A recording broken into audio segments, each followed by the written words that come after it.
Hello students, তোমরা সবাই কেমন আছো? আশা করছি তোমরা সকলেই ভালো আছো আর নিজেদের পড়াশোনার রিভিশন, প্রত্যেকটা সাবজেক্টে রিভিশন করতে তোমরা খুবই ব্যস্ত আছো।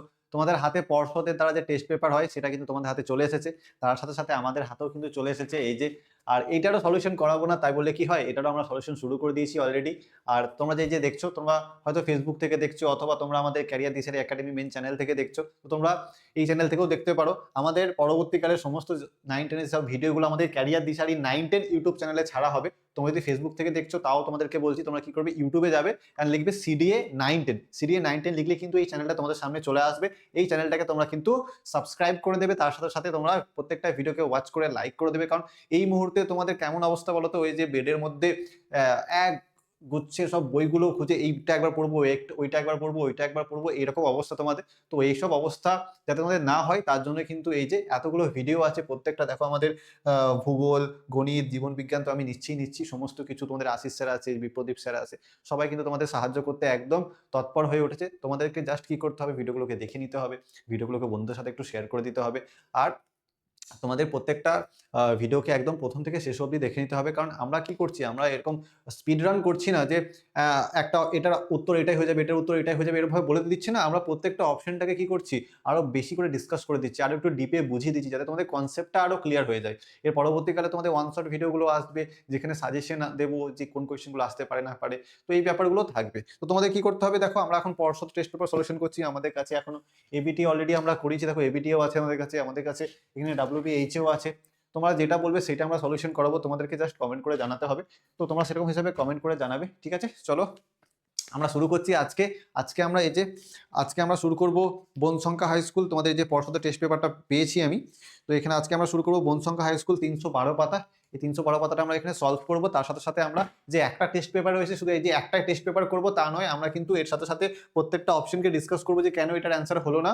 তো তোমাদের কি করতে হবে, ওই যে বললাম, ইউটিউবে যাবে, সিডিএ 910 সার্চ করবে, সিডিএ 910 সার্চ করলেই তোমাদের সামনে চ্যানেলটা চলে আসবে এবং সেটাকে সাবস্ক্রাইব করে অল নোটিফিকেশন বেল নোটিফিকেশনটা অন করে দেবে, ঠিক আছে? যাতে একদম তোমাদের ভিডিও আমরা দিলেই যাতে তোমাদের ফোনে টুং টুং টুং টুং করে একটা আওয়াজ হয় এবং সেই ভিডিওটা তোমরা দেখে নিতে পারো এবং তোমাদের পরীক্ষা যাতে আরো ভালো হয়, ঠিক আছে? চলো প্রথম কোয়েশ্চেন যাই আমরা। প্রত্যেকবারের মতোই এটা রং বেছে নিলাম, ঠিক আছে? লালে লিখছি আজকে, লালে একটু লিখি, আমি এটাকে একটু কমিয়ে নিই, ঠিক আছে? আরেকটু কমাবো, আরেকটু কমিয়ে নিই, ঠিক আছে? চলো, বলেছে নিচের কোন জোটটি সঠিক নয়? জিব্রেলিন উৎস পরিপক্ক বীজ, জিব্রেলিন উদ্ভিদের মূল ও কাণ্ডের বর্ধনশীল অঞ্চলে ভাজক কলায় সংশ্লেষিত হয়, জিব্রেলিন পর্ব মধ্যে দৈর্ঘ্য বৃদ্ধি করে, জিব্রেলিন উদ্ভিদের পর্ব মধ্যে দৈর্ঘ্য বৃদ্ধি করলেও পর্ব সংখ্যা বৃদ্ধি করে না। দেখো ভালো জিনিসটাকে বোঝো এখানে, এই জিব্রেলিন হচ্ছে একটা, দেখো এর সাথে সাথে আমরা বিভিন্ন জিনিসগুলো করব। এই জিব্রেলিন হচ্ছে একটা N2 বিহীন হরমোন, N2 বিহীন হরমোন, ঠিক আছে? বাংলা বানান ভুল হলে আমাকে তোমরা কেউ কিছু বলবে না, ঠিক আছে? আমি বাংলা জানি না ভালো করে, তোমরা বাংলা শিখিয়ে দেবে আমাকে।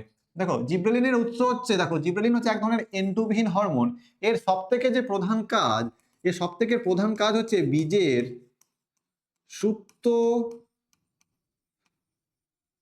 সুপ্তাবস্থা ভঙ্গন করা, সুপ্তাবস্থা ভঙ্গন করা। তো যদি বীজের সুপ্তাবস্থা ভঙ্গন করতে হয় তাহলে পরিপক্ক বীজের মধ্যে অবশ্যই সে থাকবে। তার মানে এইটা আনসার তোমাদের হবে না, তার কারণ এখানে বলছে কোনটা সঠিক নয়, তাই না? বলেছে কোনটা সঠিক নয়, তাই তো?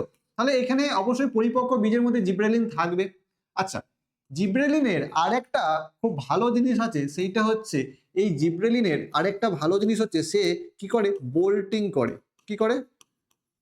বোল্টিং করে। এবার এই বোল্টিং মানে কি, বোল্টিং মানে কি? বোল্টিং মানে হচ্ছে এই যে একটা কাণ্ড আছে, এই কাণ্ডের মধ্যে তোমরা যদি বাঁশকে দেখেছো, বাঁশ হচ্ছে একটা ঘাস, নট এ গাছ, ঠিক আছে? এটা ঘাস। তাহলে এই বাঁশের মধ্যে এই ধরনের গিঁট দেখতে পাবে, তো এইগুলোকে বলা হয় পর্ব, এটাকেও বলা হবে পর্ব। এবার এই দুটোর মধ্যেখানে যে অংশ, এইটাকে বলা হবে পর্ব মধ্য। এবার এই জিব্রেলিন কি করে, এই জিব্রেলিন তোমাদের এই পর্ব মধ্যের দৈর্ঘ্যটাকে বৃদ্ধি করে, এইটারই নাম হচ্ছে বোল্টিং। এবার এই পর্ব মধ্যের দৈর্ঘ্য বৃদ্ধি করছে নাকি পর্ব মধ্য বা পর্বগুলোর সংখ্যা বৃদ্ধি করছে? এ পর্ব মধ্যে দৈর্ঘ্য বৃদ্ধি করছে কিন্তু পর্বের সংখ্যা বৃদ্ধি করছে না। তো অপশনটাকে পড়ো, বলছে পর্ব মধ্যে দৈর্ঘ্য বৃদ্ধি করে, অবশ্যই করে। এবং উদ্ভিদের পর্ব মধ্যে দৈর্ঘ্য বৃদ্ধি করলেও পর্ব সংখ্যা বৃদ্ধি করে না, এটাও কারেক্ট অ্যান্সার, তাই না? তার মানে এটা হচ্ছে তোমাদের ঠিকঠাক বলেছে, মানে এইগুলো কোনোটাই তোমাদের কিন্তু অ্যান্সারে আসছে না। দেখো এইখানে একটা অ্যান্সার হবে, সেটা হচ্ছে খ, যে জিব্রেলিন উদ্ভিদের মূল ও কাণ্ডের বর্ধনশীল অঞ্চলে ভাজক কলায় সংশ্লেষিত হয়। জিব্রেলিন কখনো ভাজক কলায় সংশ্লেষিত হয় না। ভাজক কলায় কে থাকে? অক্সিন থাকে। এই যে একটা গাছের ভাজক কলা মেরিস্টেমেটিক টিস্যু কোথায় থাকে? আমাদের একদম টিপে, মানে একদম উদ্ভিদের একদম অগ্রমুকুলের ওই জায়গাটাতে থাকে, একদম মূলের নিচে একদম ডগার দিকে থাকে, তাই না? তো এইখানে এইটার কার কাজে? ভাজক কলাতে থাকে কে? অক্সিন থাকে। ভাজক কলাতে কে থাকে? অক্সিন থাকে, ঠিক আছে? তাহলে এইটা হয়ে যাবে তোমাদের কারেক্ট অ্যান্সার। জিব্রেলিন সম্পর্কিত সমস্ত ডিটেলস গুলো দিয়ে দিলাম, তার সাথে সাথে কোনটা অ্যান্সার হবে সেটাও আমি কিন্তু বলে দিলাম, ঠিক আছে? নেক্সট কোয়েশ্চেন, চলো। নিচের বাক্যগুলি পড়ো এবং যে বাক্যটি সঠিক সেটি চিহ্নিত করো। নিচের বাক্যগুলি পড়ো এবং যে বাক্যটি সঠিক, কোন বাক্যটি সঠিক হবে? দেখো এইখানে আগেটা সঠিক নয় বলেছিল, এটা কিন্তু আমাদের কি করতে হবে? কোনটা সঠিক সেটা চিহ্নিত করতে হবে। অক্ষিগোলক লম্বা হওয়ার কারণে মায়োপিয়া হয়। হাইপারমেট্রোপিয়াতে প্রতিবিম্ব রেটিনার অগ্রভাগে সৃষ্টি হয়। লেন্সের বক্রতা কমে গেলে প্রেসবায়োপিয়া হয়। না প্রোগ্রেসিভ লেন্সযুক্ত চশমা পরলে ক্যাটারাক্ট এড়ানো যায়। তাহলে তিনটে হবে ভুল আর একটা সঠিক, সেই সঠিকটাকে চিহ্নিত করতে হবে। দেখো, অক্ষিগোলক লম্বা হওয়ার কারণে কি মায়োপিয়া হয়? না হাইপারমেট্রোপিয়াতে প্রতিবিম্ব রেটিনার অগ্রভাগে সৃষ্টি হয়। দেখো এই মায়োপিয়া হাইপারমেট্রোপিয়া ব্যাপারটা কি? মায়োপিয়াতে কি হয়, যদি এইখানে লেন্স থাকে আর এইটা হচ্ছে যদি রেটিনা, তাহলে ছবিটা কোথায় সৃষ্টি হয় বলতো? একদম লেন্সের আগে সৃষ্টি হয়ে যায়, ওই জন্য আমরা দূরের জিনিসটাকে দেখতে পাই না। কিন্তু যখন আমরা হাইপারমেট্রোপিয়া বলবো তখন কি হবে, এইখানে যদি এটা লেন্স হয় আর এইটা যদি তোমাদের রেটিনা হয়, তাহলে কি হবে? এই ছবিটা তোমাদের লেন্সের রেটিনার পরে সৃষ্টি হবে, ঠিক আছে? তাহলে এইটা হচ্ছে মায়োপিয়া আর এটা হচ্ছে হাইপারমেট্রোপিয়া, ঠিক আছে?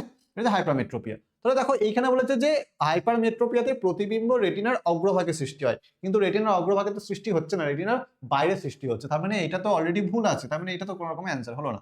লেন্সের বক্রতা কমে গেলে প্রেসবায়োপিয়া হয় না। লেন্সের বক্রতা কমার সাথে প্রেসবায়োপিয়া কোনো সম্পর্ক নেই, ঠিক আছে? প্রেসবায়োপিয়াকে বলা হয় ওল্ড এজ হাইপারোপিয়া বা ওল্ড এজ হাইপারমেট্রোপিয়া, ঠিক আছে? বোঝাতে পারলাম আমি? লেন্সের বক্রতা কমে গেলে প্রেসবায়োপিয়া হয়, এটা হয় না। প্রোগ্রেসিভ লেন্সযুক্ত চশমা পরলে ক্যাটরাক্ট এড়ানো যায়। ক্যাটরাক্ট মানে হচ্ছে চোখের ছানি পড়া, ঠিক আছে? চোখের ছানি পড়া, এখানে অপারেশন করতে হয়, তাছাড়া কোনো অপশন নেই, ঠিক আছে? এটাও তোমাদের অ্যান্সার হলো না। তো তোমাদের অ্যান্সার কোনটা হয়ে যাবে? যে অক্ষিগোলক লম্বা হওয়ার কারণে মায়োপিয়া হয়। তোমার অক্ষিগোলক যদি লম্বা হয়ে যায় তাহলে তুমি দূরের জিনিস দেখতে পাবে না, দূরের জিনিসটা ঠিকঠাক রেটিনার মধ্যে ফোকাস করতে পারবে না, ঠিক আছে? বোঝাতে পারলাম? তাহলে মায়োপিয়া হচ্ছে এমন একটা রোগ যেখানে তুমি দূরের জিনিস দেখতে পাবে না। দূরের জিনিস দেখতে পাবে না কেন? কারণ দূরের জিনিস থেকে যেসব রশ্মিগুলো আসছে সেগুলো তোমার রেটিনার আগেই মিলিত হয়ে যাবে, রেটিনাতে আর মিলন হবে না। তো রেটিনাতে ইমেজ তৈরি হবে তবে তুমি দেখতে পাবে, কিন্তু মায়োপিয়াতে রেটিনার আগেই তৈরি হয়ে যায়, রেটিনার অগ্রভাগে তৈরি হয়ে যায়। বুঝতে পারলাম? তাহলে এটা কারেক্ট অ্যান্সার হয়ে যাবে ক, ঠিক আছে? নেক্সট কোয়েশ্চেন, র্যানভিয়ারের পর্ব দেখা যায়। আচ্ছা, এবার র্যানভিয়ারের পর্বটা কি? র্যানভিয়ারের পর্ব কি? র্যানভিয়ারের পর্ব বুঝতে গেলে আমাকে এখানে একটা আলাদা স্লাইড নিতে হবে, ভালো করে বুঝবে। এখানে একটা আমি যদি নিউরনটাকে আঁকার চেষ্টা, রাফ একটা নিউরন আঁকার চেষ্টা করছি, ঠিক আছে? এটা আমাদের ওই নিউরনের মাথাটা, এগুলো কি আঁকছি আমি? Dendron, dendrite. এটা রাফ আঁকছি, তোমরা আমার থেকে ভালো আঁকতে পারো, ঠিক আছে? আমি তো আঁকাতে অতটা ভালো নয়। এবার এইখানে কি আছে? নিউক্লিয়াস আছে, এবং এইখান থেকে একটা এরকম ভাবে কি বেরিয়েছে? এটা অ্যাক্সন বেরিয়েছে। কি বেরিয়েছে? অ্যাক্সন বেরিয়েছে, তাই না? এগুলো কি? এগুলো হচ্ছে প্রান্তপুরুষ, ঠিক আছে? এবার এইখানে অনেক ডট ডট, এখানে অনেক dot dot dot dot structure তোমরা দেখতে পাবে, অনেক dot dot dot dot structure দেখতে পাবে, এমনকি এইগুলোতেও দেখতে পাবে, হালকা দেখতে পাবে, ঠিক? বুঝতে পেরেছি? এবার এই ডট ডট স্ট্রাকচারগুলোকে বলা হয় নিজল দানা, নিজল গ্রানিউলস বা নিজল দানা। এটা কিন্তু তোমরা একজনে দেখতে পাবে না, এটা শুধু তুমি ওই কোষ দেহকে দেখতে পাবে, ঠিক আছে? এই টোটাল এইটা কি? এইটা হচ্ছে তোমাদের কোষ দেহ, এটা হচ্ছে তোমাদের কোষ দেহ, ঠিক আছে? আর এই যে এই জায়গাটা হচ্ছে তোমাদের একজন, এই জায়গাটা হচ্ছে তোমাদের একজন, ঠিক আছে? আর এইগুলো হচ্ছে তোমাদের ডেনড্রন, আর ডেনড্রন থেকে যেগুলো বেরিয়েছে সেগুলো হচ্ছে ডেনড্রাইট। বুঝতে পারলাম? নর্মাল একটা স্ট্রাকচার আঁকলাম। এই জায়গাটার নাম কি? একজন হিলক।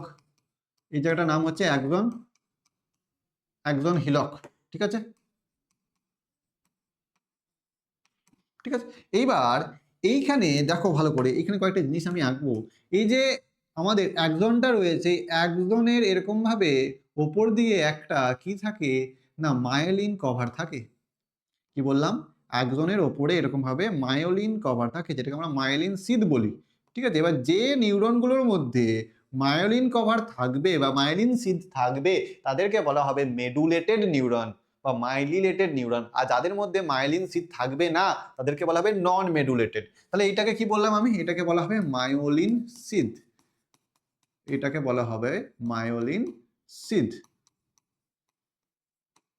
ঠিক আছে, এবার এই মায়োলিন সিদ এর মধ্যে এরকম টাইপের কতগুলো কোষ পাওয়া যাবে, একটাই কোষ পাওয়া যাবে এক একটা জায়গাতে, এর মধ্যে কতগুলো কোষ পাওয়া যাবে, এই কোষগুলোর নাম হচ্ছে সোয়ান কোষ, এই কোষগুলোর নাম হচ্ছে সোয়ান কোষ। এইবার যে মেন জায়গাটা সেইটা হচ্ছে আমাদের দেখো এই যে গ্যাপগুলো রয়েছে, এই যে গ্যাপগুলো রয়েছে এইগুলোকে বলা হবে র্যানভিয়ারের পর্ব, এইগুলোকে বলা হবে র্যানভিয়ারের পর্ব। ঠিক আছে, নোটস অফ র্যানভিয়ার বা র্যানভিয়ারের পর্ব। এবার এই নোটস অফ র্যানভিয়ার বা র্যানভিয়ারের পর্ব কখন তৈরি হচ্ছে, যখন ওই একজনের মধ্যে মাইলিন সিটটা রয়েছে। যদি এইখানে আরেকটা নিউরন আমি আঁকি নর্মাল রাফে, তাহলে ঠিক এইটা হচ্ছে আমাদের একজনটা, এটা হচ্ছে ঠিক আমাদের একজনটা, তাহলে এইখানে কোনো মাইলিন কভার নেই, এখানে কোনো মাইলিন কভার নেই, আমি রাফলি আঁকছি, হ্যাঁ এখানে কোনো মাইলিন কভার নেই। তাহলে এর মধ্যে যদি মাইলিন কভার না থাকে তাহলে কি এর মধ্যে কোনো র্যানভিয়ারের পর্ব থাকবে? এইখানে তো মাইলিন কভারটা রয়েছে বলে এখানে র্যানভিয়ারের পর্বটা রয়েছে, মাঝখানে মাঝখানে খাঁজ সৃষ্টি হচ্ছে, তাহলে ওই জন্য র্যানভিয়ারের পর্বটা তৈরি হচ্ছে। কিন্তু এইখানে যদি কোনো মাইলিন কভার নাই থাকে তাহলে কোনো কি খাঁজ তৈরি হবে ওখানে, কোনো র্যানভিয়ারের পর্ব থাকবে? থাকবে না, তাই না? তাহলে যার মধ্যে মাইলিন সিদ আছে তার মধ্যে র্যানভিয়ারের পর্ব আছে। এবার আমি কি বললাম যে এই যে মাইলিন সিদ রয়েছে এইটা কোনো নিউরনের একজনে থাকতে পারে এবং কোনো নিউরনের একজনে নাও থাকতে পারে। যে নিউরনের একজনে মাইলিন কভার থাকবে সেখানে র্যানভিয়ারের পর্ব থাকবে, এবং যে নিউরনের একজনে মাইলিন কভার থাকবে না তার মধ্যে কি হবে, আমাদের র্যানভিয়ারের পর্বও কিন্তু থাকবে না, তাই না? তো বোঝাতে পারলাম আমি এই ব্যাপারটা একদম। তাহলে এখানে কি করতে হবে দেখো,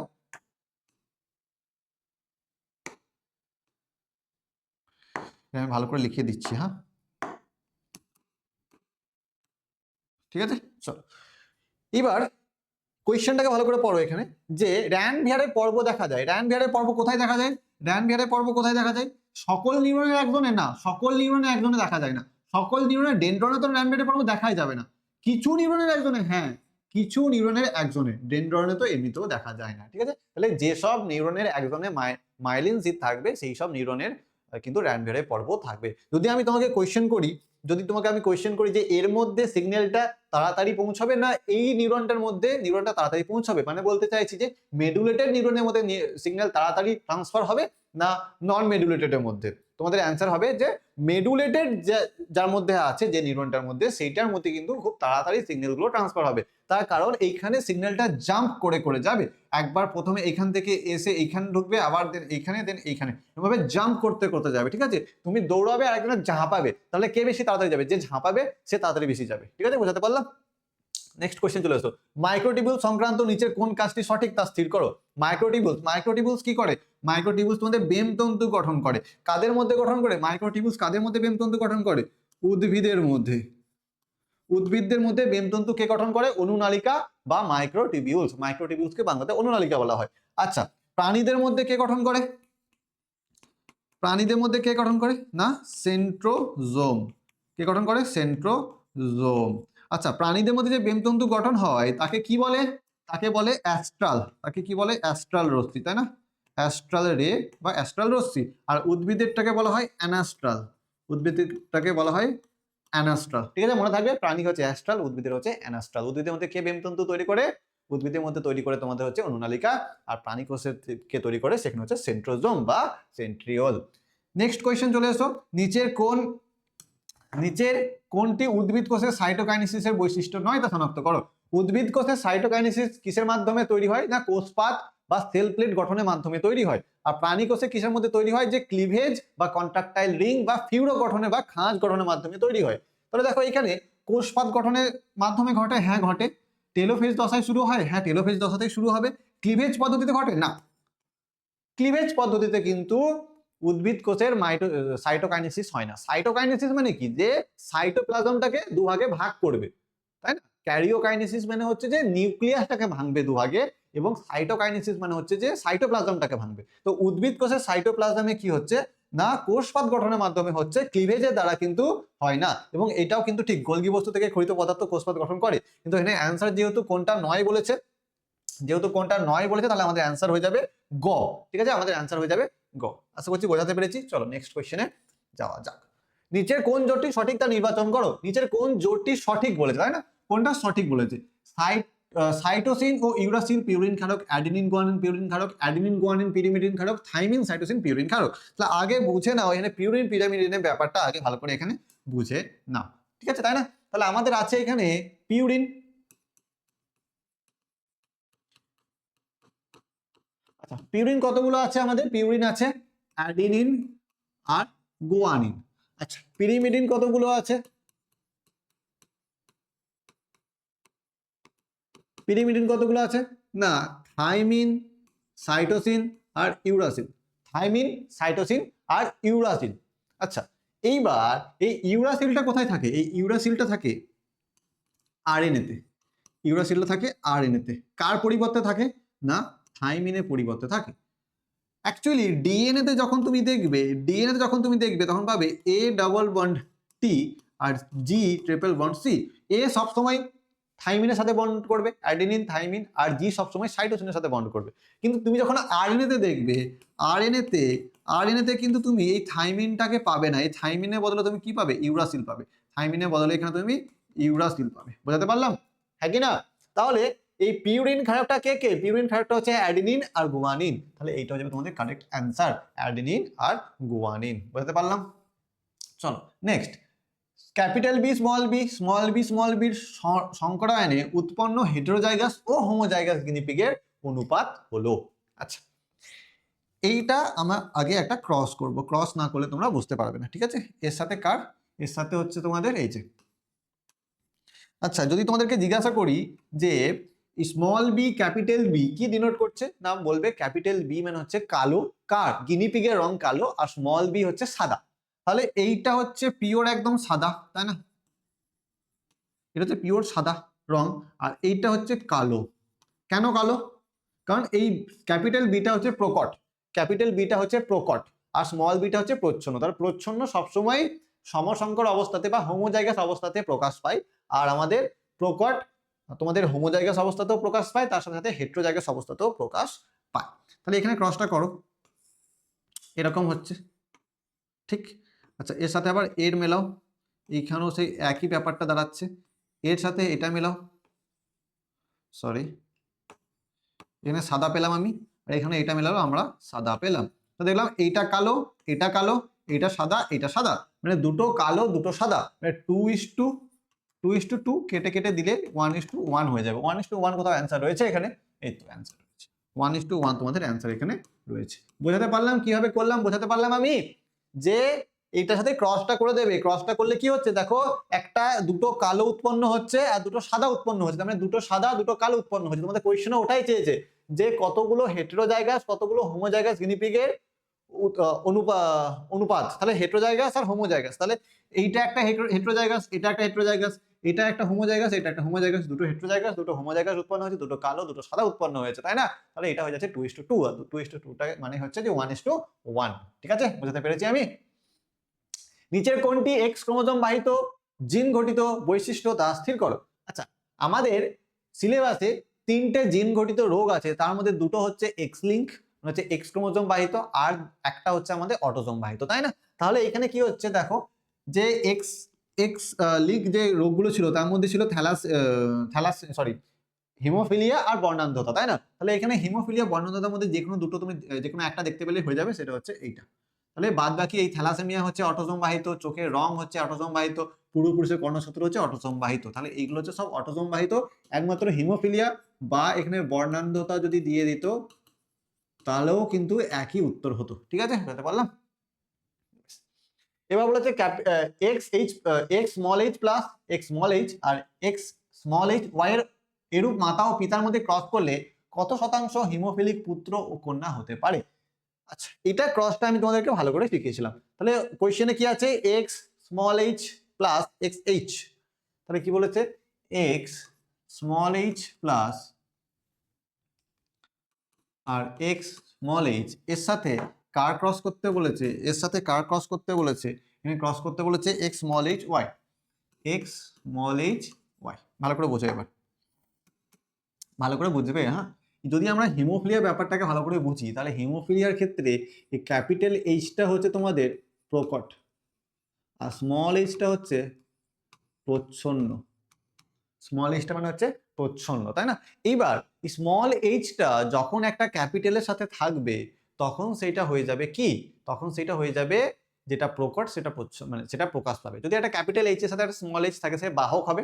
যদি একটাই স্মল এইচ থাকে মহিলার মধ্যে, তাহলে সে বাহক হচ্ছে। যদি দুটোই স্মল এইচ আছে, তাহলে সে আক্রান্ত হয়ে যাচ্ছে। কিন্তু পুরুষদের মধ্যে সেটা হয় না, যেটা থাকবে সেটাই প্রকাশ পেয়ে যাবে। তাহলে এইখানে তো ক্যাপিটাল এইচ কোথাও দেখছো না, তাহলে এই যে এইচ প্লাস রয়েছে, এই যে এইচ প্লাস রয়েছে, এইটাকে ক্যাপিটাল এইচ হিসেবে তুমি ডিনোট করতে পারো। ঠিক আছে, বুঝতে পারলাম? তাহলে এবার তুমি ক্রসটাকে করো, এই ক্যাপিটাল এইচ এর সাথে এখানে স্মল এইচ মেশালাম, তাহলে এক্স ক্যাপিটাল এইচ আর এক্স স্মল এইচ। বোঝাতে পারছি? এই এইচ প্লাসটাকে আমি ক্যাপিটাল এইচ ধরে নিচ্ছি, দুটোই একই জিনিস। ঠিক আছে, বেশ। এবার এখানে এক্স আর এখানে ওয়াইটাকে নিলাম, কি হলো, এক্স ক্যাপিটাল এইচ আর এখানে ওয়াই হয়ে গেল। আর তারপরে কি নেবো আমরা, এইটাকে ধরবো, এইটাকে ধরে আমরা কি করলাম, এই এক্স এর সাথে মেলালাম, একটা এই দিক থেকে নিচ্ছি, একটা ওই দিক থেকে নিচ্ছি, একটা এক্স স্মল এইচ আর একটাকে এক্স স্মল এইচ হয়ে গেল। আবার এর সাথে আরেকটা মেলাচ্ছি, সেটা হচ্ছে এইটা। এখানে কি হচ্ছে দেখো, এখানে এক্স স্মল এইচ আর এখানে ওয়াই হয়ে যাচ্ছে। বুঝতে পারলাম? তাহলে দেখো ভালো করে বুঝবে এই জায়গাটা, এই জায়গাটা না বুঝলে তোমরা কিন্তু আর বুঝতে পারবে না। এই জায়গাটা ভালো করে বোঝো। এ হচ্ছে বাহক মহিলা, এটা হচ্ছে বাহক মহিলা। এ হচ্ছে স্বাভাবিক, এ হচ্ছে স্বাভাবিক পুত্র। এখানে তোমরা এটাকে ইয়ে করবে, হ্যাঁ, এটাকে মহিলা না করে কন্যা করবে। আচ্ছা, এটা কি, এটা হচ্ছে আক্রান্ত, আক্রান্ত কন্যা। আর এটা কি হবে, এইটা হবে আক্রান্ত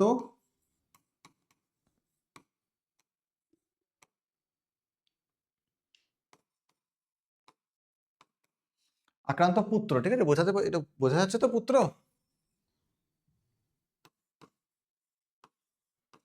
ঠিক আছে, এটা হচ্ছে আক্রান্ত পুত্র। তো দেখো, এ আচ্ছা, এ বাহক মানে যে এ নর্মাল লাইফ লিড করবে না এমন না, বাহক মানে সে স্বাভাবিক লাইফ লিড করবে। তুমি বাইরে থেকে দেখে বুঝতে পারবে না যে এই মহিলাটা বা এই কন্যাটা হিমোফিলিক।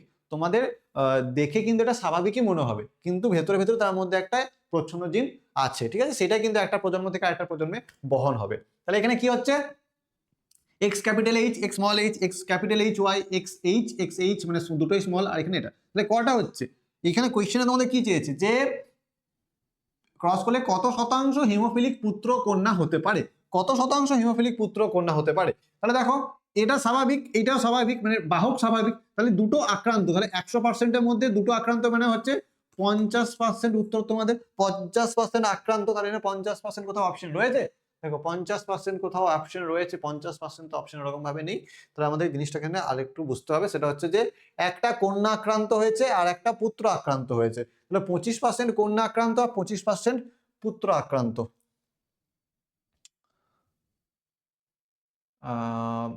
এই যে ঠিক 50% কন্যা ও 50% পুত্র হিমোফিলিক। এটা কেন হলো দেখো, এই ব্যাপারটাকে একটু ভালো করে বোঝে নাও। দুটো কন্যা হয়েছে আর দুটো পুত্র জন্ম নিয়েছে, তাই না? তাহলে দুটো কন্যার মধ্যে, দুটো কন্যার মধ্যে একটি, দুটো কন্যার মধ্যে কি হয়েছে, একটি আক্রান্ত,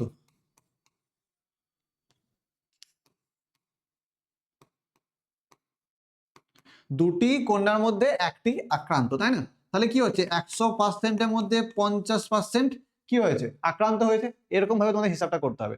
দুটো কন্যার মধ্যে একটা আক্রান্ত, তার মানে 100%-এর মধ্যে 50% আক্রান্ত। সেম একই জিনিস, দুটি পুত্রের মধ্যে একটি আক্রান্ত, মানে 100%-এর মধ্যে 50% আক্রান্ত। তাহলে এটা হয়ে যাবে তোমাদের উত্তর, যে 50, কোথায় গেল, 50% কন্যা, 50% পুত্র হিমোফিলিক। ঠিক আছে, বুঝাতে পেরেছি? চলো, এরকম ভাবে তোমরা কোয়েশ্চেনে সলভ করবে। জীবনের উৎপত্তির সঙ্গে সংশ্লিষ্ট সরল যৌগগুলি হলো, দেখো ভালো করে বুঝবে, এটা অপশন পরে হয়ে যাবে উত্তর। দেখো H2S আছে, মানে এখানে জৈব যৌগ কোনো রকম ভাবে হবে না, সরল যৌগ হবে না। এখানে কার্বন মনোক্সাইড আছে, তার মানে এটাও হবে না। এখানে মিথেন আর অ্যামোনিয়া আছে, মানে এইটা হয়ে যাবে তোমাদের কারেক্ট অ্যান্সার। এখানে কার্বন মনোক্সাইড মানে আছে, এটাও তোমাদের হবে না। ঠিক আছে, তাহলে এটা হয়ে যাবে মিথেন আর অ্যামোনিয়া। এরকম ভাবে অপশন এলিমিনেশন তোমরা করতে পারো। আচ্ছা, ঘোড়ার বিবর্তনের ধারায় নিচের কোন পরিবর্তনটি ঘটেনি তা স্থির করো। ঘোড়ার বিবর্তনের ধারায় নিচের কোন পরিবর্তনটি ঘটেনি, ঘোড়ার যে বিবর্তনগুলো হচ্ছিল সেখানে কোন বিবর্তনটা ঘটেনি। অগ্র ও পশ্চাৎ পদের দৈর্ঘ্য বৃদ্ধি, হ্যাঁ হয়েছিল, অগ্র পশ্চাৎ পদের দৈর্ঘ্য বৃদ্ধি তো হয়েছিল। প্রতিটি পদের চতুর্থ আঙুলের দৈর্ঘ্য স্থূলতা বৃদ্ধি, না চতুর্থ আঙুলে হয় নাই, 3 নম্বর আঙুলের হয়েছিল, তখন এটা হয়ে যাবে তোমাদের কারেক্ট অ্যান্সার, কারণ এখানে কোনটি ঘটেনি জিজ্ঞেস করেছিল। ঘোড়ার পায়ের 3 নম্বর আঙুলের অনেকগুলো কি হয়েছিল তোমাদের মডিফিকেশন ঘটেছিল, ঠিক আছে, বিবর্তন এসেছিল, কিন্তু এখানে দেওয়া আছে চতুর্থ আঙুলে। বাদ বাকি অপশনগুলো তো ঠিক, গ্রীবা ও মস্তকে প্রলম্বন হয়েছিল, প্রতিটি তৃতীয় আঙুল ছাড়া অপর আঙুলগুলো হ্রাস প্রাপ্তি, মানে 3 নম্বর আঙুলটা রয়ে গেছিল এবং বাকি আঙুলগুলো কিন্তু আর দেখা যায়নি, সেগুলো হ্রাস পেয়ে গেছিল, এটা ডিজেনারেট হয়ে গেছিল। তাহলে এটা খ হয়ে যাবে উত্তর। অস্তিত্বের জন্য সংগ্রামের সঙ্গে নিচের কোনটি কারণ তা স্থির করো। অস্তিত্বের জন্য সংগ্রাম কেন হয়, অস্তিত্বের জন্য সংগ্রাম হয়ই বা কেন, তাই না, ওটাই জিজ্ঞাসা করেছে। দেখো ভালো করে বোঝো, আমাদের এই গোটা পৃথিবীর ক্যারিং ক্যাপাসিটি আছে। Carrying capacity in the sense, তুমি একটা সাইকেল চালাচ্ছ, তুমি স্কুল যাচ্ছ সাইকেল চালিয়ে, মমতা সাইকেল চালিয়ে স্কুল যাচ্ছ, মমতা আমাদের মাননীয় মুখ্যমন্ত্রী সাইকেল চালিয়ে সবুজ সাথী করে স্কুল যাচ্ছ তুমি। এবার স্কুল যেতে যেতে কি হচ্ছে না, তুমি দেখতে পেয়েছো তোমার বান্ধবী হেঁটে হেঁটে যাচ্ছে, তুমি তোমার বান্ধবীটাকে চাপিয়ে নিলে, চেন বেশ ভালোই জোরে তুমি দিচ্ছ, টানছো একদম, দেখছো যে আরেকটা বান্ধবী রয়েছে, তুমি তাকেও চাপালে, তারপরে আরেকটা বান্ধবী রয়েছে, তুমি তাকে কিভাবে চাপাবে, না হোক করে তুমি তাও চাপিয়ে নিলে, তারপরে আরেকটা বান্ধবী তুমি যদি দেখতে পাও, তাহলে তুমি আর চাপাতে পারবে ওখানে, তাহলে তো তুমি আর যদি চাপিয়ে ফেলো তাহলে তো তুমি খানিক পরেই তুমি পড়ে যাবে, তোমাকে হসপিটালে কিউ ইউ ইউ করে সেই অ্যাম্বুলেন্সে নিয়ে যেতে হবে তোমাকে। তার মানে হচ্ছে তোমার ওই সাইকেলের একটা ক্যারিং ক্যাপাসিটি আছে, যে 2 থেকে 3 জনের বেশি ওই সাইকেলটা টানতে পারবে না বা তুমি চালাতে পারবে না, ওটার পজিশনটা আর পাওয়া যাবে না, তাই না। তাহলে ওই সাইকেলটার একটা ক্যারিং ক্যাপাসিটি রয়েছে, সেরকম আমাদের টোটাল পৃথিবীটার মধ্যেও একটা ক্যারিং ক্যাপাসিটি আছে, তাই না। এবং সেই ক্যারিং ক্যাপাসিটির বাইরে যখন হয়ে যায় তখন মহামারী দেখা যায়, যেমন করোনা হলো, কোভিড-19 হলো, তাই না। তারাও 100 বছর আগে যেমন প্লেগ হয়েছিল, কলেরা হয়েছিল, প্রত্যেকটা 100 বছর পর পর যখন মানুষের অতিবৃদ্ধি হয়ে যায়, বসবাসের জন্য অযোগ্য হয়ে ওঠে আমাদের এই পরিবেশটা, ক্যারিং ক্যাপাসিটিটাকে ছাপিয়ে যায়, তখন কিন্তু আমাদের অটোমেটিক প্রকৃতি নিজেদের যারা যারা ফিট তাদেরকে নির্বাচন করে নেয় এবং বাদ বাকিগুলোকে এলিমিনেট করে দেয়, না তারা মারা যায়। বুঝতে পারলাম, এই কোভিড-19 কত কত মানুষ মারা গেল, কলেরাতে মারা গেছে, প্লেগে মারা গেছে, তাই না। 76-এ মরণান্তর তোমরা মনে করো, তোমাদের ইতিহাসে পড়ো, কেন দেখা গিয়েছিল, তার কারণ খাদ্যের প্রচুর অভাব ছিল, তাই না। তো এই খাদ্যের অভাবটা কেন হচ্ছে, তুমি যদি হোস্টেলে থাকো, তোমার হোস্টেলে রান্না করার জন্য 10 কেজি চাল আছে, 1 মাস চলে যাবে, কিন্তু সেইখানে 100-200 জনের ছেলে চলে এসেছে, তখন কি সেটা একদিনও যাবে, একদিনও যেতে পারবে না, তাই না। বুঝতে পারলাম, তাহলে এই হচ্ছে ব্যাপার, যে যত বেশি সংখ্যা থাকবে তত বেশি খাদ্য বাসস্থানের জন্য লড়াই হবে। তাহলে এইটাই হচ্ছে মেন পয়েন্ট, যে সীমিত খাদ্য বাসস্থানের জন্য কিন্তু আমাদের অস্তিত্বের জন্য সংগ্রামটা হয়। তাহলে ওই সাইকেলের এক্সাম্পলটা দিয়ে মনে রাখবে ক্যারিং ক্যাপাসিটি ব্যাপারটা কি, ঠিক আছে। চলো নেক্সট কোয়েশ্চেন,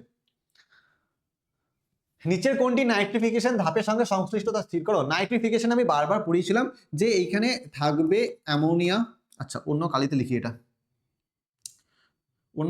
অন্য কালি হচ্ছে, আমি কি নেবো, গ্রিন নিলাম, ঠিক আছে। অ্যামোনিয়া থাকবে, এই অ্যামোনিয়া থেকে কি তৈরি হবে, নাইট্রাইট তৈরি হবে। আচ্ছা, এই নাইট্রাইট থেকে কি তৈরি হবে, নাইট্রেট। এই নাইট্রাইট থেকে কি তৈরি হবে, নাইট্রেট তৈরি হবে। এবং এই ব্যাকটেরিয়াগুলোর নাম কি, এই ব্যাকটেরিয়াগুলোর নাম কি, এই প্রথম ব্যাকটেরিয়াটার নাম হচ্ছে নাইট্রোসোমানাস, এটা নাইট্রোসোমানাস, আর এই ব্যাকটেরিয়াটার নাম হচ্ছে তোমাদের নাইট্রোব্যাক্টার। এই ব্যাকটেরিয়াটার নাম হচ্ছে নাইট্রোব্যাক্টার, ঠিক আছে, বুঝতে পারলাম। তাহলে এই হচ্ছে তোমাদের নাইট্রিফিকেশনের ধাপসমূহ, ঠিক আছে, এটা তোমাদের নাইট্রিফিকেশন। তাহলে অপশনের সাথে মেলাও, অ্যামোনিয়া নাইট্রাইট থেকে নাইট্রেট, বুঝতে পারলাম, NO2 থেকে NO3, ঠিক আছে, বুঝতে পেরেছি। নেক্সট কোয়েশ্চেন, নিচের কোন জোটটি সঠিক, পশ্চিমঘাট রেড পান্ডা, পূর্ব Himalaya orangutan, Indo Burma lion tailed macaque, না সুন্দারল্যান্ড র্যাফলেসিয়া। দেখো এখানে সব থেকে কারেক্ট অপশন হয়ে যাচ্ছে যে সুন্দারল্যান্ড র্যাফলেসিয়া, সুন্দারল্যান্ডের মধ্যে র্যাফলেসিয়াটা পাওয়া যায়, ঠিক আছে। এবার যদি তোমাদের পূর্ব হিমালয় বলা হয়, তাহলে এই রেড পান্ডাটা পূর্ব হিমালয়ে পাওয়া যায়, ঠিক আছে, পূর্ব হিমালয়ের মধ্যে রেড পান্ডা পাওয়া যায়। আচ্ছা, যদি বলে একটা গাছ, তাহলে বলবে রডোডেনড্রন, তাহলে বলবে রডোডেনড্রন, ঠিক আছে, তাহলে বলবে রডোডেনড্রন। বুঝতে পারলাম আমি, বুঝতে পেরেছি, বেশ, ঠিক আছে। চলো, নিচের কোনটি ক্রায়ো সংরক্ষণের উপাদান নয়। দেখো রেণু ক্রায়ো সংরক্ষণের মধ্যে আমাদের সংগ্রহ করা হয়, বীজও করা হয়, শুক্রাণু করা হয়, কিন্তু ডিম্বাশয় করা হয় না, তাহলে এটা হয়ে যাবে তোমাদের কারেক্ট অ্যান্সার, যাবে কারেক্ট অ্যান্সার, কারণ এখানে কোনটি নয় বলেছে, তাই না? ক্রায়ো সংরক্ষণ হচ্ছে এক ধরনের এক সিতু, এক ধরনের এক, কি রে মুছে গেল কেন? এই চলে এসছে। ক্রায়ো সংরক্ষণ হচ্ছে এক ধরনের এক সিতু। আচ্ছা, কত ডিগ্রি টেম্পারেচার ব্যবহার করা হয় এখানে? না, নাইট্রোজেন ব্যবহার করা হয় এবং কত ডিগ্রি টেম্পারেচার? -196 ডিগ্রি টেম্পারেচারে ক্রায়ো সংরক্ষণে ব্যবহার করা হয়। ঠিক আছে, তাহলে ক্রায়ো সংরক্ষণ ব্যাপারে তোমাদের সমস্ত জিনিসটা বোঝাতে পারলাম, হ্যাঁ কি না? বোঝাতে পারলাম কি পারলাম না? এরপর আছে আমাদের শূন্যস্থান, এরপর আছে আমাদের শূন্যস্থান। কি জীবন বিজ্ঞান ভালো লাগছে না লাগছে না? আর তো কয়েকদিন পর পরীক্ষা। এইবার যদি ভালো না লাগে তাহলে আর কিছু করার নেই, তাহলে এইবার কিন্তু বড় বড় খেজুরের গুড়ে যে রসগোল্লার সাইজগুলো দেখেছো 10 টাকা দামে, যে বড় বড় সাইজ, এরকম দুটো গোল্লা পেয়ে যাবে। তো এই গোল্লা থেকে বাঁচতে হলে এবার পড়াশোনা শুরু করে দাও, ভিডিওগুলো দেখতে শুরু করে দাও, যেখানে অসুবিধা হচ্ছে, যে অপশনে অসুবিধা হচ্ছে সেগুলো কমেন্ট করে জানাও, ঠিক আছে? মোট কথা হচ্ছে এইটাই তোমার লাইফের কিন্তু আসল জায়গা। এই পরীক্ষাটাই তোমাদের লাইফের মেন যে ধাপ, ওই ধাপটাকে সিলেক্ট করবে এই পরীক্ষাটা। তোমরা লাইফে কোন দিকে এগোবে, সায়েন্স যাবে, আর্টস যাবে, কমার্স যাবে, না ভোকেশনাল যাবে, কোন দিকে এগোবে সেইটার নিভটাকে রাখবে এই মাধ্যমিক পরীক্ষাটা। বুঝতে পারলাম? এই মাধ্যমিক পরীক্ষাটাই কিন্তু তোমাদের আসল জীবনের একটা পরীক্ষা, যেখান থেকে তোমাদের আসল জীবনটা শুরু হচ্ছে। তোমরা তো এখনো ওই যে অস্তিত্বের জন্য সংগ্রাম করতে শুরু করোনি, এই অস্তিত্বের জন্য সংগ্রামটা এই 10 ক্লাসে পর শুরু হবে। এই 10 ক্লাসে পর বুঝবে যে আসল পরীক্ষাটা কোথায় হচ্ছে, মানে আসল কম্পিটিশনটা কোথায়। এইখানে তুমি শুধু তোমার পাড়াপড়শি বন্ধু বান্ধবী এবং ওয়েস্ট বেঙ্গলে যত 10 ক্লাসের ছাত্রছাত্রী তাদের সাথে কম্পিটিশন করছো, এরপরে যখন বেরোবে 11, 12 আরো চাকরি বাকরির কথা মাথায় আসবে, তখন বুঝবে আসল কম্পিটিশনটা কোন জায়গাতে। তাহলে এই পরীক্ষাতে শুরু করে দাও। আর জীবন বিজ্ঞান অতি সহজ সাবজেক্ট, কিন্তু এটাকে একটু দলাই মালাই ঝাড়াই মারাই করতে হবে, এখানে একটু বুঝতে হবে ব্যাপারগুলোকে। একদম ইজি নাম্বার তোমরা পাবে, ঠিক আছে? বাকি সাবজেক্টগুলো তোমার নাম্বার কমিয়ে দেবে, কিন্তু জীবন বিজ্ঞান কখনো তোমাকে নিরাশ করবে না, ও কিন্তু সবসময় তোমার নাম্বারটাকে বাড়াবে। জাস্ট তোমাদের একটু একটু রিভিশন করতে হবে, ঠিক আছে? তোমরা রিভিশন করে দাও, আমাকে জানিয়ে যাও, আমি তো তোমাদের অলওয়েজ রিপ্লাই করি। তোমরা আমাকে ফেসবুকেও মেসেজ করতে পারো, অথবা এই ভিডিও নিচে কমেন্ট করে দিতে পারো, তা কিছু না, আমার নাম তো তোমরা জানোই, ঠিক আছে? আশা করছি সেটা নিয়ে কোনো অসুবিধা নয়। বাক্যগুলোর শূন্যস্থানে উপযুক্ত শব্দ বসাও। ড্যাশ হরমোনের প্রভাবে বিপদকালে ত্বকের লোম খাড়া হয়ে যায়। ড্যাশ হরমোনের প্রভাবে বিপদকালে ত্বকের লোম খাড়া হয়ে যায়। কোন হরমোনের প্রভাবে হয় এটা? এটা হয় তোমাদের অ্যাড্রেনালিন। এটা হয় তোমাদের অ্যাড্রেনালিন হরমোনের জন্য। এটা হয় তোমাদের অ্যাড্রিনালিন হরমোনের প্রভাবে বিপদকালে। অ্যাড্রিনালিন হরমোনকে কি বলা হয়? অ্যাড্রিনালিন হরমোনকে আর কি বলা হয়? একে 3F হরমোন বলা হয়। 3F মানে হচ্ছে ফাইট, ফিয়ার আর ফ্লাইট, ঠিক আছে? 3F হরমোন বলা হয়, আপদকালীন হরমোন বলা হয়, বা আমাদের বিপদকালীন হরমোন বলা হয়, ঠিক আছে?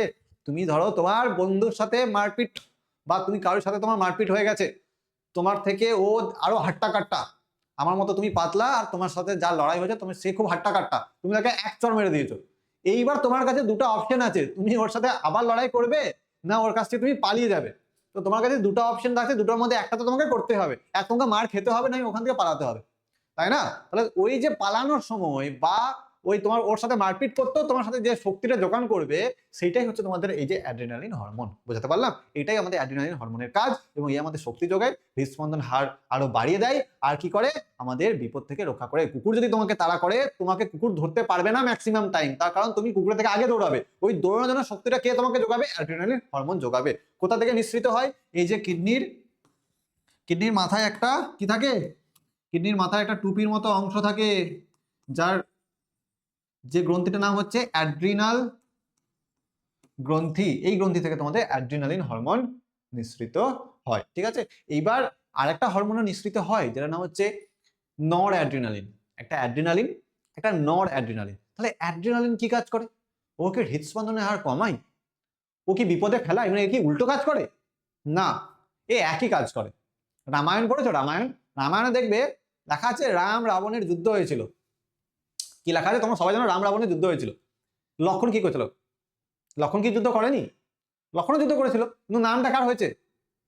রামের সাথে রাবণের যুদ্ধ নামটা হয়েছে। সেরকম হচ্ছে ব্যাপার। অ্যাড্রিনালিনও কাজ করে, তার সাথে নর অ্যাড্রিনালিনও কাজ করে, নর অ্যাড্রিনালিনও কাজ করে, কিন্তু ওর নামটা এখানে আসে না, অ্যাড্রিনালিনের নামটা আসে। দুটারই একই কাজ, নর অ্যাড্রিনালিন অ্যাড্রিনালিন দুটারই একই কাজ, কিন্তু নামটা আসে অ্যাড্রিনালিনের, নর অ্যাড্রিনালিনটা দাবা পড়ে থেকে যায়, নর অ্যাড্রিনালিনটা কেউ নাম করে না। ওই যে ঠিক ওই বললাম রাজায় রাজায় যুদ্ধ হয়, রাজার দুটো নাম আসে, কিন্তু শ্রমিকদের বা সৈন্যদের কখনো নাম আসে না।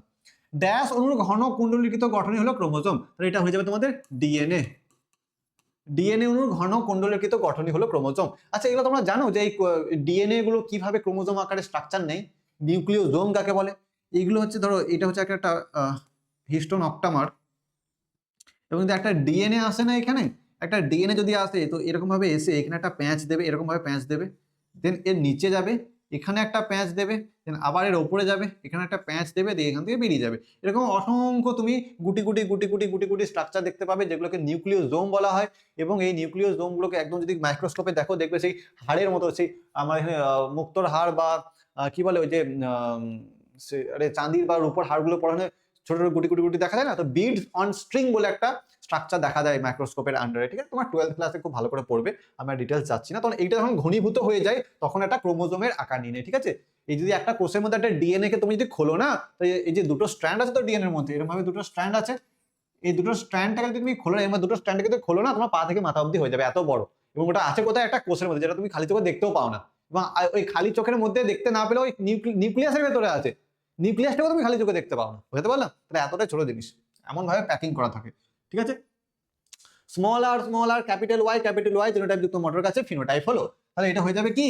কুঞ্চিত হলুদ। কুঞ্চিত হলুদ। আচ্ছা যদি এটাকে এরকম দিত, আচ্ছা এটার জিনোটাইপ এটাও হবে, ঠিক আছে?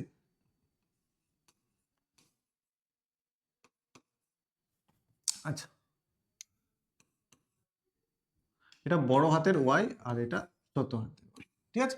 এইটাও কিন্তু তোমাদের কুঞ্চিত হলুদের জিনোটাইপ, ঠিক আছে?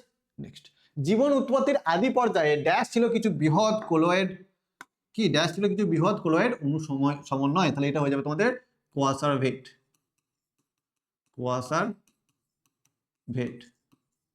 আচ্ছা, সর্পগন্ধ গাছের মূল থেকে ড্যাশ পাওয়া যায়, কি পাওয়া যায়? রেজারপিন পাওয়া যায়। কি পাওয়া যায়? রেজারপিন পাওয়া যায়। এই সর্পগন্ধ গাছকে এখন তোমরা দেখতে পাও না কেন? তার কারণ হচ্ছে অতি ব্যবহারের ফলে কি হয়েছে? সর্পগন্ধা গাছ বিলুপ্তি হয়ে গেছে, ঠিক আছে? সর্পগন্ধা গাছের থেকে রেজারপিন পাওয়া যায়, ঠিক আছে? সিঙ্কোনা গাছের ছাল থেকে কুইনাইন পাওয়া যায়, নয়নতারা গাছ থেকে ক্যান্সারের ওষুধ পাওয়া যায়, এগুলো তোমরা জেনে রাখবে। নমুনা বীজকে 196 ডিগ্রি টেম্পারেচার তাপমাত্রায় তরল নাইট্রোজেনের মধ্যে রেখে, সেটাকে কি বলা হয়? একটু আগে পড়ালাম, সেটা হচ্ছে ক্রায়ো সংরক্ষণ। বলা হয় ক্রায়ো সংরক্ষণ, ঠিক আছে? বুঝতে পারলাম? চলো নিচের বাক্যগুলি সত্য না মিথ্যা সেটা ভালো করে জানতে হবে। চলো জানতে হবে, জেনে নেবো আমরা।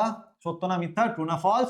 ট্যাকটিক চলন হলো উদ্ভিদের বৃদ্ধিজনিত চলন না, বৃদ্ধিজনিত চলন হচ্ছে যেটা উদ্ভিদের দৈর্ঘ্য বাড়াবে, হাইটে এবং সাইডে বাড়াবে, এটা হচ্ছে বৃদ্ধিজনিত চলন। তাহলে এটা হয়ে যাবে ফলস, এইটা হয়ে যাবে একদম ফলস। তাহলে এটা যদি ফলস হয়ে যায় তাহলে এটা আমরা করবো গোমরা মুখ, ঠিক আছে? নেক্সট বলছে যে মাইটোসিস কোষ বিভাজনে ক্রসিং ওভার ঘটে। ক্রসিং ওভার কি মাইটোসিস কোষ বিভাজনে ঘটে? না, ক্রসিং ওভার কোথায় ঘটে? মিওসিসে ঘটে, তাই না? ক্রসিং ওভার ঘটে মিওসিসে। ক্রসিং ওভার নিয়ে আমি আগের ভিডিওগুলোতে অনেক কিছু বলে রেখেছি, অনেক ডিটেলসে পড়ে রেখেছি, সেই ভিডিওগুলো একটু একবার তোমরা দেখে নেবে, ঠিক আছে? বুঝতে পারলাম? তাহলে এইটাও হয়ে যাবে ফলস, ঠিক আছে? তার মানে এইটাও হবে কি তোমাদের, এইটাও হয়ে যাবে তোমাদের গোমরা মুখ, ঠিক আছে? বুঝতে পারলাম? চলো এবার কি বলেছে যে মেন্ডেলের সময় জিন শব্দটি ব্যবহার ছিল না। হ্যাঁ, মেন্ডেল কিন্তু জিন কথাটি ব্যবহার করেনি, তার মানে এটা হয়ে যাবে ট্রু, এটা হয়ে যাবে তোমাদের ট্রু, ঠিক আছে? তারপর বলছে বাষ্পমোচনের হার হ্রাস করার জন্য ক্যাকটাসের পাতা কাঁটায় পরিণত হয়েছে। হ্যাঁ, বাষ্পমোচন রোধ করার জন্য ক্যাকটাসের পাতাগুলো কাঁটাতে রূপান্তরিত হয়ে গেছে, কারণ ক্যাকটাস থাকে কোথায়? থাকে মরুভূমি অঞ্চলে, সেখানে জলের এতটাই কমতি যে যদি যে জলটা ওর শরীরের মধ্যে আছে সেটা যদি বাষ্পমোচন হয়ে বেরিয়ে যায় সূর্যের তাপে, তাহলে তো তার শরীরে জলই থাকবে না, সে বেঁচে থাকবে না, তাই না? যেমন উটের মরু অভিযোজন আছে, সেরকম ক্যাকটাসেরও আছে, ঠিক আছে? তাহলে ক্যাকটাসের কি আছে? যে পাতাগুলো কাঁটাতে রূপান্তরিত হয়ে গেছে, তাহলে এইটা হয়ে যাবে তোমাদের কি? এটা হয়ে যাবে তোমাদের ট্রু, এটা হয়ে যাবে ট্রু, এবং এইটা হয়ে যাবে তোমাদের এটা স্মাইলি, ঠিক আছে? পূর্ব হিমালয় হটস্পটে সংরক্ষিত একটি বিপন্ন উদ্ভিদ হলো রডোডেন্ড্রন, আমি একটু আগেই বললাম এটা রডোডেন্ড্রন, তার মানে এটা হয়ে যাবে স্মাইলি, তার সাথে সাথে এটা হয়ে যাবে ট্রু, এটা হয়ে যাবে ট্রু, ঠিক আছে? কোরোয়েড লেন্সের বক্রতা ও আকারে পরিবর্তন ঘটিয়ে চোখের উপযোজনে সাহায্য করে? কোরোয়েড কখনোই করে না। কোরোয়েড কেন লেন্সের বক্রতা আকার করবে? কোরোয়েড তো পেছনে একটা লেয়ার, তাই না? তার মানে এটা হয়ে যাবে তোমাদের ফলস, তার মানে এটা হয়ে যাবে ফলস, আর এইটা হয়ে যাবে তোমাদের, ঠিক আছে? বুঝতে পারলাম? আমি, এটা হচ্ছে গোমরামুখ। আর ক্রোয়েড লেন্সের যদি বক্রতা তোমাদের না পরিবর্তন করে, তাহলে লেন্সের বক্রতা পরিবর্তনটা করে কে? তোমরা নাম শুনেছো? সিলিয়ারি পেশি বা সিলিয়ারি বডি নাম শুনেছো? এই চোখের ডিটেলসটা যদি তোমাদের চাও এই ভিডিওতে, তাহলে চোখের একটা ছবি নিয়ে আমি একটা ভিডিও নিয়ে আসবো, অনলি শুধু চোখ। আর একদিন একটা ভিডিও নিয়ে আসবো শুধু নিউরনটাকে নিয়ে বোঝাবো। যদি তোমরা চাও তাহলে কমেন্টে আমাকে একবার জানাবে। আর তোমাদের ভিডিওটা কেমন লাগছে সেটাও আমাকে একটু জানাবে, ঠিক আছে? তোমাদের ভিডিওটা কেমন লাগছে, গোমরা মুখ চলে আসছে যে বারবার, আমি সিলেক্ট করলাম এইটা। যদি তোমাদের ভিডিওটা ভালো লাগছে তাহলে একটা তোমরা লাভ রিয়াক্ট দিয়ে দেবে, ঠিক আছে? মানে লাইক করে দেবে ভিডিওটাকে, বন্ধুদের সাথে শেয়ার করে দেবে। ওকে, ডান। চলো আমরা পড়াশোনাতে আবার ফিরে আসি। এবার বলছে স্তম্ভ মিলন মেনিনজেস। মেনিনজেস কি? মেনিনজেস হচ্ছে মস্তিষ্ক ও সুষুম্না কাণ্ডকে যান্ত্রিক আঘাত থেকে রক্ষা করে। তাহলে মেনিনজেস হয়ে যাচ্ছে এইটা 2.13। বুঝতে পারলাম? যৌন জনন। আচ্ছা, মেনিনজেসে কটা লেয়ার থাকে? মেনিনজেসে 3টে লেয়ার থাকে, পায়া matter, dura matter, arachnoid matter. যদি বলে অ্যারাকনয়েড ম্যাটারের মধ্যে কে থাকে, কোন তরল থাকে, তোমরা বলবে সিএসএফ থাকে, ঠিক আছে? সিএসএফ কি করে? অভিঘাত শোষক রূপে কাজ করে। যৌন জনন কি হবে? যৌন জনন কি হবে? গ্যামিট উৎপাদন ও গ্যামিটের মিলনের মাধ্যমে ঘটে। তাহলে এটা হয়ে যাবে 2.14, ঠিক আছে? চলো, রোলার জীব কি হবে? রোলার জীব অটোজোম দ্বারা নিয়ন্ত্রিত টেলোমিয়ার, সেন্ট্রোমিয়ার, দ্বীপভূমি নিমজ্জন না পায়ের আঙুলের সংখ্যা হ্রাস। তাহলে রোলার জীব হবে অটোজোম দ্বারা নিয়ন্ত্রিত 2.15, ঠিক আছে? ঘোড়ার বিবর্তন কি হবে? পায়ের আঙুলের সংখ্যা হ্রাস, তার মানে হচ্ছে 2.16। তারপরে কি হবে? সুন্দরবনে পরিবেশগত সমস্যা, এটা হবে দ্বীপভূমি নিমজ্জন, তার মানে এটা হবে 2.17। আর কি হবে? ক্রোমোজোমকে বেমতন্তুর সঙ্গে যুক্ত করে, ক্রোমোজোমকে বেমতন্তুর সাথে যুক্ত করে কে? সেন্ট্রোমিয়ার করে, ঠিক আছে? এটা হবে 2.18। এখানে আরেকজনেরও ভূমিকা থাকে, সেটা হচ্ছে কাইনেটোকোর, সেটা তোমাদের অপশনে নেই বলে সেন্ট্রোমিয়ার করতে হচ্ছে তোমাদের অপশন, ঠিক আছে? বুঝতে পারলাম আমি, একই না? তাহলে তোমাদের এই তো স্তম্ভ মিলনও হয়ে গেল, ক্লিয়ার। নেক্সট আমরা যাই, একটি শব্দে বা একটি বাকি উত্তর দাও। বিশ্বদী শব্দটি বেছে নিয়ে লেখো। Testosterone, insulin, progesterone, oestrogen. তাহলে দেখো, টেস্টোস্টেরন হচ্ছে আমাদের গোনাডোট্রপিক হরমোন জিটিএইচ, প্রোজেস্টেরনও তাই জিটিএইচ, ইস্ট্রোজেনও তাই হচ্ছে জিটিএইচ। একমাত্র ইনসুলিন হচ্ছে আমাদের কি? ইনসুলিন হচ্ছে আমাদের অগ্নাশয় থেকে খরিত একটা হরমোন। অগ্নাশয় থেকে খরিত, অগ্নাশয় কোন কোষ থেকে খরিত?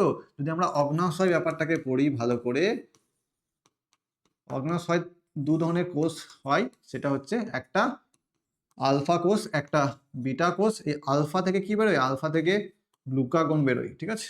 আচ্ছা, আমি ইংলিশে লিখে দিচ্ছি, বাংলা লিখতে অনেক সময় লেগে যাবে। গ্লুকাগন। আর বিটা থেকে কি বেরোয়? ইনসুলিন বেরোয়, বিটা থেকে ইনসুলিন বেরোয়, ঠিক আছে? বুঝতে পারলাম? বেশ, এইবার কি হচ্ছে তোমাদের? চোখের উপযোজনের সঙ্গে লেন্সের সম্পর্ক কি? দেখো, চোখের উপযোজন মানে কি? অ্যাকোমোডেশন।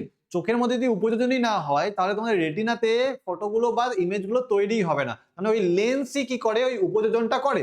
কখনো কখনো ছবি আমাদের লেন্সের সামনে তৈরি হয়ে যেতে পারে, কখনো কখনো লেন্সের পিছনে তৈরি হয়ে যেতে পারে। সেই বস্তুগুলো তোমরা কিন্তু চোখে দেখতে পাবে না। যাতে তোমরা সেই বস্তুগুলোকে চোখে দেখতে পাও, ওই জন্য লেন্স কি করে? নিজের বক্রতা দৈর্ঘ্য বৃদ্ধি বা হ্রাস করে, ফোকাস দৈর্ঘ্য বৃদ্ধি বা হ্রাস করে ও কি করে না উপযোজন করে সেই আলোকরশ্মিগুলোকে আমাদের রেটিনার মধ্যেই ফোকাস করায়। এই কাজটাকে বলা হয় উপযোজন বা অ্যাকোমোডেশন। এই কাজটা কি করে? লেন্স করে, ঠিক আছে? তাহলে এটাই তোমাদেরকে লিখতে হবে নিচের। আচ্ছা, এটা মাইটোসিস সমবিভাজন, আগের দিন পড়েছিলাম। মিওসিস হয়ে যাবে তোমাদের হ্রাস বিভাজন। আর একবার বলে দিই যে n থেকে n হলে বা 2n থেকে n হলে দুটোর ক্ষেত্রে এটা হবে মাইটোসিস, দুটোর ক্ষেত্রে হবে মাইটোসিস। কিন্তু তুমি যদি এখানে 2n থেকে n হয়, তবে কিন্তু এটা হয়ে যাবে মিওসিস। তাহলে এইটা হয়ে যাবে হ্রাস বিভাজন, এটা হয়ে যাবে সম বিভাজন। একটি জীব একটি চরিত্রের জন্য বিশুদ্ধ হলেও আরেকটি চরিত্রের জন্য কি হতে পারে? আরেকটি চরিত্রের জন্য এখানে কি হতে পারে? সংকর হতে পারে। আরেকটি চরিত্রের জন্য সংকর হতে পারে। বর্ণনা দেওয়ার জন্য দায়ী জিনটির একটি বৈশিষ্ট্য লেখো। আচ্ছা, বর্ণনার জন্য দায়ী জিনটি হচ্ছে একটা এক্স লিঙ্ক জিন, এটা লিখে দিলেই অনেক, ঠিক আছে? বুঝতে পারলাম? বর্ণনা মানে হচ্ছে ওই যে লাল, সবুজ, নীল, যে প্রোটোনোপিয়া, ডিউটোনোপিয়া, ট্রাইটোনোপিয়া, ওইগুলো, ঠিক আছে? তো এগুলো দেখে রাখবে এগুলো। বিভিন্ন মেরুদণ্ডী প্রাণীর ভ্রূণের তুলনামূলক আলোচনা থেকে কোন তত্ত্বে পৌঁছানো সম্ভব? কোন তত্ত্বে পৌঁছানো সম্ভব? যে কিনা যে মেরুদণ্ডী যে প্রাণীগুলো ছিল, সেইগুলোর অ্যানসেস্টার বা পূর্বপুরুষ একই ছিল, এই তত্ত্ব থেকে আমরা পৌঁছাই। ওই যে আমাদের যখন ভ্রূণগুলো দেখি, সেগুলো দেখি যে যখন তারা ভ্রূণ অবস্থায় থাকে, তাদের স্ট্রাকচারগুলো সব একই, তাদের সব জিনিসগুলো দেখতে বা সমস্ত জিনিসগুলো যে রয়েছে অঙ্গগুলো সবগুলো কিন্তু একই, কিন্তু পরবর্তীকালে ডেভেলপ হওয়ার পরে তারা আলাদা আলাদা জায়গাতে চলে যাচ্ছে। তার মানে তাদের পূর্বপুরুষটা একই ছিল এবং একই পূর্বপুরুষ থেকে প্রত্যেকটা মেরুদণ্ডী প্রাণীদের জন্ম বা বিবর্তন হয়েছে, এটাই আমরা জানতে পারি। আচ্ছা, নিচে 4টি বিষয়ের মধ্যে কোনো একটি 3টি অপর বিষয়ের অন্তর্গত, সেই বিষয়টি খুঁজে বের করে লেখো। কি আছে? কৃষি জমি হ্রাস, মিষ্টি জলের অভাব, ক্রমবর্ধমান জনসংখ্যার সমস্যা, অনধ্বংস। তাহলে এটা হয়ে যাবে ক্রমবর্ধমান জনসংখ্যার সমস্যা। কেন?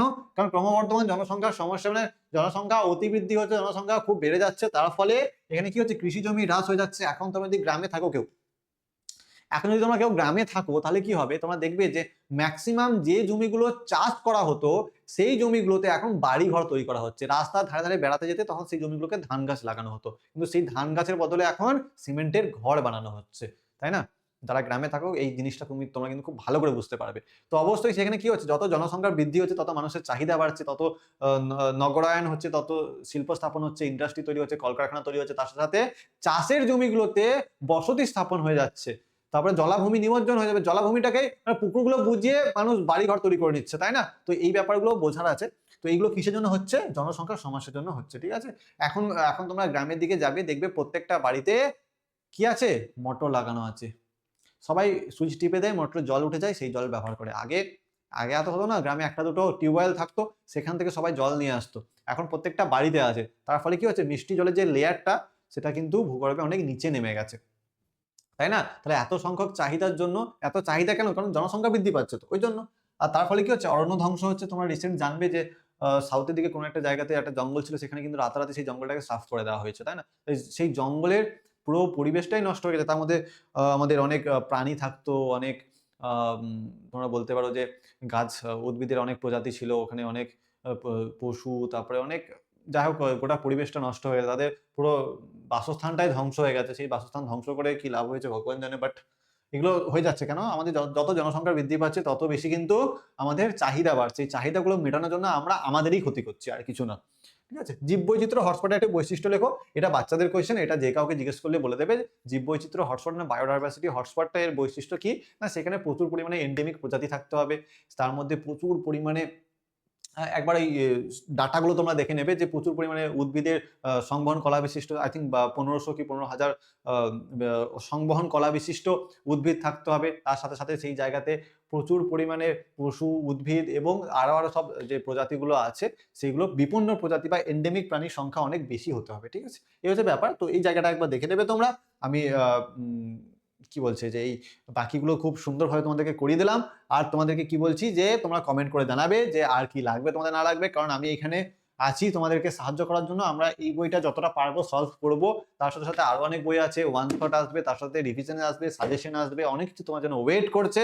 তোমাদেরকে কি করতে হবে? ভিডিওটাকে লাইক করতে হবে, চ্যানেলটাকে সাবস্ক্রাইব করতে হবে, আর বেল নোটিফিকেশন আইকন অল নোটিফিকেশনে সেট করে দিয়ে কি করবে না বন্ধুদের সাথে শেয়ার করে দেবে। আর তোমরা কি করবে? এই যে আমি তোমাদের যেটা বললাম যে এই চ্যানেলটাকে তোমরা কিন্তু এই চ্যানেলটাকে সাবস্ক্রাইব করে নেবে, ঠিক আছে? সাবস্ক্রাইব করে নেবে চ্যানেলটাকে।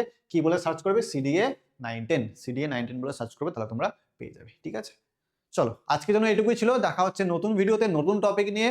ততক্ষণের জন্য সুস্থ থাকো, ভালো থাকো, আর পড়াশোনা রিভিশন করতে থাকো। টাটা।